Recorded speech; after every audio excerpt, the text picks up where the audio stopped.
नमस्कार, मैं हूं नारायण शर्मा और आप देख रहे हैं AINS न्यूज 24 चैनल। अब खबरें विस्तार से। 1 अप्रैल को छत्तीसगढ़ सरकार ने 2 कार्यों की शुरुआत की। सबसे पहला, आज से प्रदेशव्यापी आर्थिक व सामाजिक सर्वे का कार्य सरकार ने शुरू किया। साथ ही दूसरा, छत्तीसगढ़ सरकार ने आज से ही छत्तीसगढ़ के पंजीकृत बेरोजगारों को बेरोजगारी भत्ता प्रदान किए जाने की भी शुरुआत की। दोनों ही योजना को शुरू करने वाले प्रदेश के मुख्यमंत्री भूपेश बघेल ने कहा कि सर्वेक्षण से आवास, रसोई गैस और शौचालय की उपयोगिता वाले परिवारों की सूची बनेगी। उन्होंने कहा कि इस सर्वेक्षण में 2011 की जनगणना में छूटे लोगों को भी शामिल किया जाएगा और उन्हें आवास प्रदान किया जाएगा। इसके लिए सरकार ने 3200 करोड़ का प्रावधान रखा है। जो आर्थिक सामाजिक सर्वे टीम है वो गांव-गांव पहुंच चुकी है, जिसके माध्यम से जो आवासहीन हैं या जो लोग गैस सिलेंडर का, रसोई गैस का उपयोग करते हैं, शौचालय की स्थिति क्या है, इस सबकी सर्वे की जाएगी। और जो 2011 के सर्वे सूची में जिनका नाम छूट गया था,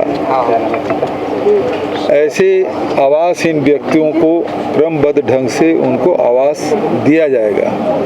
इस साल के बजट में 3,200 करोड़ का प्रावधान किया गया है, जिसमें आवासहीन व्यक्तियों को आवास के लिए सुविधा दी जाएगी। इसी तरह सरकार ने बेरोजगारी भत्ता प्रदान करने की शुरुआत करते हुए 4 हितग्राहियों को चेक भी वितरित किया। मुख्यमंत्री ने बताया कि पंजीयन 30 अप्रैल तक किया जाएगा। इसमें 1 अप्रैल से हमने लागू करने की घोषणा की थी। तो जो पात्र हितग्राही हैं, हमारे बेरोजगार साथी हैं, वो 30 अप्रैल तक के अपना रजिस्ट्रेशन करा सकते हैं। तो उसको 1 अप्रैल से ही, जो पात्र पाए जाएंगे उसको 1 अप्रैल से ही बेरोजगारी भत्ता मिलेगा। इसकी शर्तें सबको पता है कि 2.5 लाख वार्षिक आय होना चाहिए, 2.5 लाख से कम, 18 से 35 साल की उम्र हो, 12वीं पास हो और छत्तीसगढ़ का निवासी हो और 2 साल से रोजगार कार्यालय में रजिस्ट्रेशन हो। उन सारे लोगों को इस दायरे में आएंगे और उसको बेरोजगारी भत्ता मिलेगा। सरकार की बेरोजगारी भत्ते की शुरुआत को पूर्व मुख्यमंत्री डॉक्टर रमन सिंह ने युवाओं के साथ सरकार का अप्रैल फूल बताया। उन्होंने कहा कि ये सरकार देर से ही सही लेकिन दुरुस्त नहीं आई। इन्होंने 10 लाख नवयुवकों को बेरोजगारी भत्ता देने की बात अपने जन घोषणा पत्र में साफ शब्दों में की। 10 लाख को 2,500 रुपया बेरोजगारी भत्ता हम देंगे, इसकी घोषणा इन्होंने की है। और इन्होंने राशि क्या रखी है, अप्रैल फूल इसलिए बोल रहा हूँ मैं कि नवयुवकों के साथ इस चुनावी वर्ष में इससे बड़ा मजाक क्या हो। 250 करोड़ यदि 1 साल के लिए भी राशि यदि आप 10 लाख नवयुवकों के लिए रखना चाहते हो तो कम से कम 3,000 करोड़ रुपया बजट में रखोगे तो नवयुवकों को ये राशि मिलेगी। 250 करोड़ रख के ही उन्होंने बता दिया उनकी मंशा क्या है। बस्तर के नारायणपुर और दंतेवाड़ा के बीच चलने वाली बस को नक्सलियों ने आग के हवाले करके एक बार फिर अपनी उपस्थिति दर्शा दी है। प्राप्त जानकारी के अनुसार मालवाही और बोडली CRPF कैंप के बीच घोटिया चौक में यह घटना हुई। इस घटना में बस के अंदर 21 यात्री थे जो सुरक्षित बताए जा रहे हैं। आगजनी की इस घटना की जिम्मेदारी डिविजनल कमेटी ने पर्चे फेंक कर ली है। इस रूट पर यह बस सेवा 1 महीने पहले ही शुरू की गई थी। बेरोजगारी भत्ते को लेकर भारतीय जनता पार्टी ने आरोप लगाते हुए राज्य के युवाओं को सरकार द्वारा छलने की बात कही गई। भारतीय जनता पार्टी के मीडिया सह प्रभारी अनुराग अग्रवाल ने कहा कि 1 अप्रैल से सिर्फ पंजीयन की शुरुआत हुई है, न कि भत्ता देने की।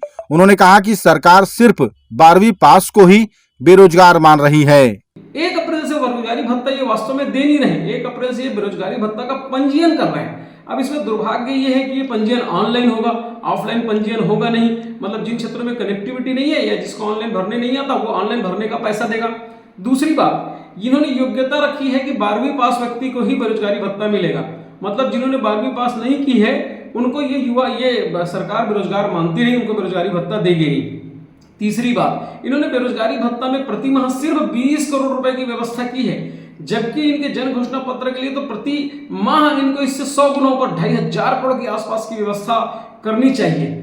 चौथी बात, ये कहते हैं कि जिस परिवार की सामूहिक आय 2.5 लाख से ऊपर हो उसको बेरोजगारी भत्ता नहीं देंगे, जिस परिवार में 10,000 रुपये पेंशन मिलता हो उसको बेरोजगारी भत्ता नहीं देंगे, और जिसको बेरोजगारी भत्ता मिलेगा उसको कौशल विकास में प्रशिक्षण करना पड़ेगा। मतलब प्रतिदिन मात्र 83 रुपये ये बेरोजगारी भत्ता देंगे, और ये कह रहे हैं कि दिन में 8 घंटा इनको कौशल विकास का प्रशिक्षण लेना पड़ेगा। लेकिन उसके बाद ये बताएं कांग्रेस शासन कि जब से कांग्रेस की सरकार आई है छत्तीसगढ़ में प्रधानमंत्री कौशल विकास योजना, मुख्यमंत्री कौशल विकास योजना, दीनदयाल कौशल विकास योजना तो बंद पड़ी है, फिर ये कौशल विकास देंगे कहां पे? 31 मार्च को पूर्व मंत्री व विधायक सत्यनारायण शर्मा ने कांग्रेस के राष्ट्रीय नेता राहुल गांधी को राष्ट्रपुत्र कहा, जिसे लेकर भाजपा ने इसे चाटुकारिता और परिवार प्रेम जैसी टिप्पणियां की। मुख्यमंत्री भूपेश बघेल ने इस राष्ट्रपुत्र वाले बयान पर कहा कि सभी भारत माता के ही बच्चे हैं, इसमें नई बात क्या है और कोई विवाद नहीं होना चाहिए। हम सब भारत माता के पुत्र पुत्रियां हैं, ये हमारे भारत माता की बेटियां भी मेरे सामने खड़ी है और हम सब भारत माता के बेटे हैं। तो राहुल गांधी भी इस देश के पुत्र हैं, इसमें विवाद किस बात का है? भाजपा के लोग कोरबा जिले के जंगल में वन विभाग ने 11 फीट लंबे किंग कोबरा का रेस्क्यू किया और उसे सकुशल जंगल में छोड़ दिया। जानकारी के अनुसार ग्रामीणों ने इस किंग कोबरा को देखा और वन विभाग को इसकी सूचना दी। फिर कोरबा के डीएफओ अरविंद पीएम ने पर्यावरण संरक्षण की संस्था की मदद से उस किंग कोबरा का रेस्क्यू किया। 11 फीट के किंग कोबरा का कोरबा में पाया जाना अपने आप में विशेष है। इस रेस्क्यू में वन विभाग के अधिकारी व कर्मचारी भी शामिल रहे। और निश्चित ही ये हमारे कोरबा और पूरे प्रदेश के लिए खुशी का विषय है कि हमारे क्षेत्र में बहुतायत पे ये किंग कोबरा पाए जाते हैं जिनको संरक्षण की आवश्यकता है और लोग इनको बचाने का प्रयास कर रहे हैं और आगे भी इनको लगातार विभाग इनको बचाने का प्रयास करता रहेगा। साथ ही आमजनों से यही अपील रहेगी कि इन जीवों को बचाने का प्रयास करें, इन जीवों को मारे नहीं। महासमुंद जिले की पुलिस को एक बार फिर गांजे की खेप पकड़ने में सफलता मिली। प्राप्त जानकारी के अनुसार इस बार मुरमुरे के बीच गांजे की तस्करी हो रही थी, जिसे पुलिस ने पकड़ा। मुखबिर की सूचना पर घेरेबंदी की गई, लेकिन उसे तोड़कर भागने की कोशिश में आरोपी विफल हुए और उन्हें गिरफ्तार कर लिया गया। पुलिस ने इस दौरान आरोपियों के कब्जे से 7 क्विंटल गांजा बरामद किया। दोनों आरोपी मध्य प्रदेश के सतना जिले के हैं और दोनों ड्राइवर व खलासी हैं। अभी जो गांजा जो स्वराज माजदा में पकड़ा गया है 7 कुंटल, ये गांजा संबलपुर से लाया जा रहा था और सतना लेके जा रहे थे। अभी फिलहाल इतना पता चला है कि ये जो गाड़ी है बाबा ट्रांसपोर्ट कंपनी की है और इस संबंध में भी हम पता लगा रहे हैं कि गाड़ी मालिक का इसमें क्या रोल है। अगर वो होती तो उसके विरुद्ध भी कार्रवाई करेंगे। भारतीय जनता पार्टी के नेता व पूर्व कलेक्टर ओपी चौधरी ने कहा कि कांग्रेस पार्टी को महात्मा गांधी और भीमराव अंबेडकर से माफी मांगनी चाहिए, न कि उनकी प्रतिमा के सामने बैठकर धरना देना चाहिए। चौधरी ने कहा कि एक तो राहुल गांधी की तुलना राष्ट्रपिता से करना, जो एक जाति विशेष को लेकर टिप्पणी के चलते सजा के अधीन हो, ऐसे में तो कांग्रेस को इनसे माफी मांगनी ही चाहिए। इस नकली और तुच्छ गांधी की तुलना महात्मा गांधी जी से करके कांग्रेस ने महात्मा गांधी जी का अपमान किया है, राष्ट्रपिता का अपमान किया है। इसके लिए उन्हें राष्ट्रपिता महात्मा गांधी जी से माफी मांगनी चाहिए। वहीं दूसरी ओर राहुल गांधी के कृत्यों के लिए न्यायपालिका ने संविधान सम्मत ढंग से ओबीसी वर्ग के अपमान के लिए राहुल गांधी को दोषी ठहराते हुए सजा दिया है। उसका ये खुलेआम न्यायपालिका की अवहेलना कर रहे हैं, उसका अपमान कर रहे हैं, जो संविधान निर्माता बाबा साहेब अम्बेडकर जी का अपमान है।